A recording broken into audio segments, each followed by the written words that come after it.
And today's question comes from Lynn, and Lynn writes, Dear Lori, my kids are 4, 7, and 11 and are very good at creating havoc in the house. Toys, Legos, dirty cups, plates, clothes, they leave a mess wherever they go. I am constantly picking up after them. I can't keep up and it's driving me nuts.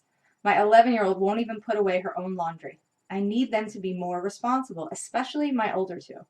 I have enough on my plate trying to keep up with my own mess and my husband and 2 cats. I admit I often lose my temper because it seems that if I don't threaten, nothing else gets done. What can I do, Lynn? Lynn, oh my goodness, Lynn, if you could, I wish that you could see the rest of my house right now outside of this little box that I am in, because trust me, that's the only reason that you see just this is because that's all I'm really willing to clean up most days. I will be honest, domestic is not my thing, and a disorganized house is something that I have trouble with and find trouble finding my way out of too. My idea of domestic bliss is something like that speed spell from Bewitched.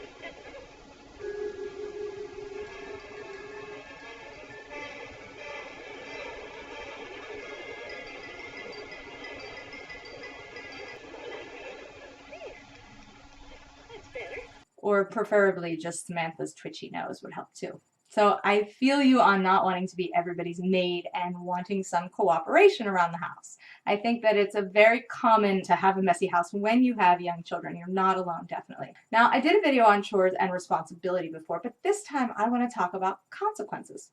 No, not giving them, but actually letting them happen.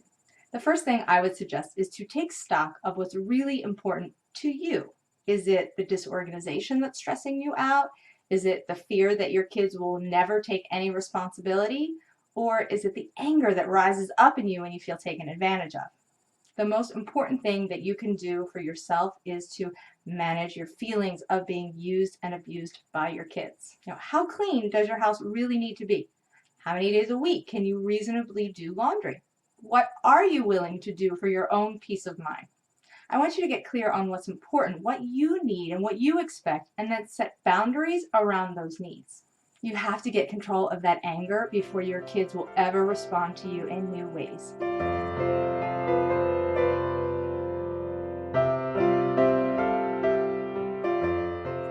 You said something really interesting. You said, I lose my temper because they only respond to threats. And it sounds like maybe they only respond to threats because you lose your temper, not the other way around.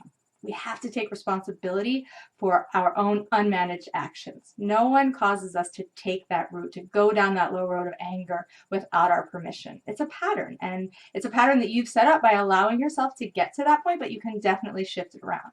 And remaining calm is going to be your biggest catalyst for change. Now, sometimes I think that we give our kids so much access to stuff that it's hard to keep up after it all.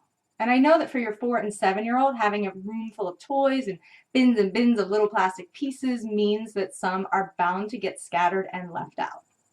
So my next tip is maybe cut back on the amount of stuff that you have so that you can manage it better and meet your need for organization with less frustration and pain.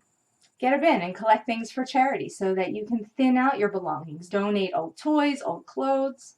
Do this as a family, and then it becomes a family bonding experience where you get to share other things with your kids, like the importance of recycling or the benefits of donating used items. You'll also show your kids that you are just as invested in this change as you want them to be. You can even make it a family tradition where you donate things every 2 to 3 months. Now, my final tip comes down to letting your kids experience the effects of the natural consequences. You mentioned that you were constantly picking up after your kids. Now, I know that you probably do that because it frustrates you to see a messy house, but what is that teaching your kids? How can they ever experience what it's like to not be able to find something or to not have a clean shirt to wear if they never put away their toys or they never put away their laundry?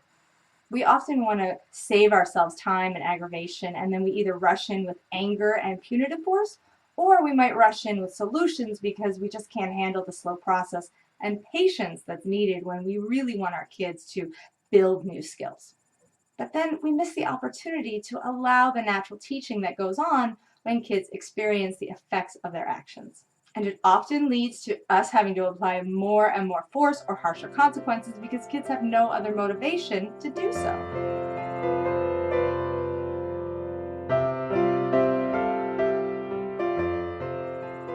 Once my daughter was running behind in the morning and she couldn't find any socks, so she kept stalling and dilly-dallying around, and finally her dad was bringing her out a pair of socks, and I stopped him.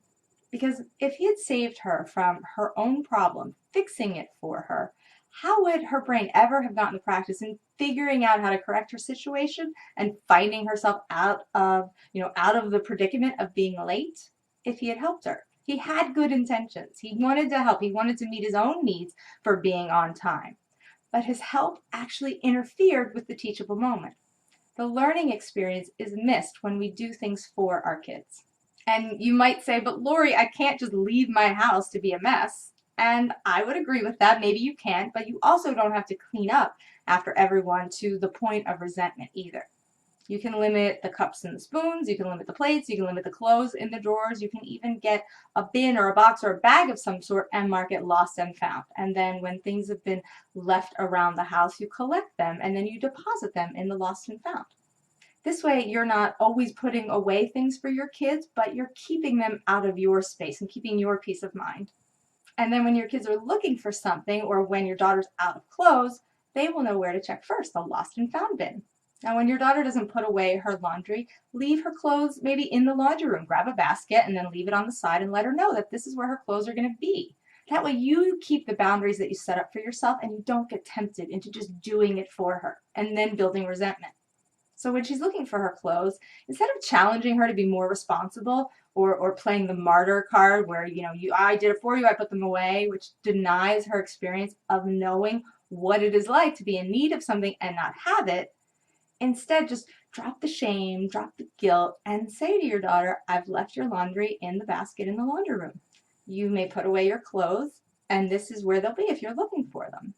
When we punish kids for not meeting their responsibilities, they only learn to focus on the pain of being punished and how cruel their parents can be sometimes. Express your request for a clean house with confidence instead of with a desperate or pleading or threatening tone, because when you do that, you shut off the receptive communication, and then kids aren't really going to be able to hear your needs. They're likely only going to feel forced. When you consider all the skills and the steps that are involved in keeping things cleaned, kids need a lot of supportive invitations to contribute and to be able to manage tasks on their own. And they need to be able to non-judgmentally be allowed to experience the consequences of their choices. So allow your kids to feel the consequences of their actions. A child who doesn't get to practice solving his own problems is never going to be able to help you solve yours. So Lynn, that was my teachable moment for you. I hope that you found it helpful. And of course, I would love to hear from you, so be sure to leave me a note in the comments and let me know how you're doing. And if you enjoyed this video, please like it and share it with a friend. And if you want to get more video trainings like this and things that I only share in email, please be sure to subscribe and get your name on my email list. Thank you so much for watching, everybody. I will catch you on the next teachable moment. Please remember, it is about consciousness, not perfection.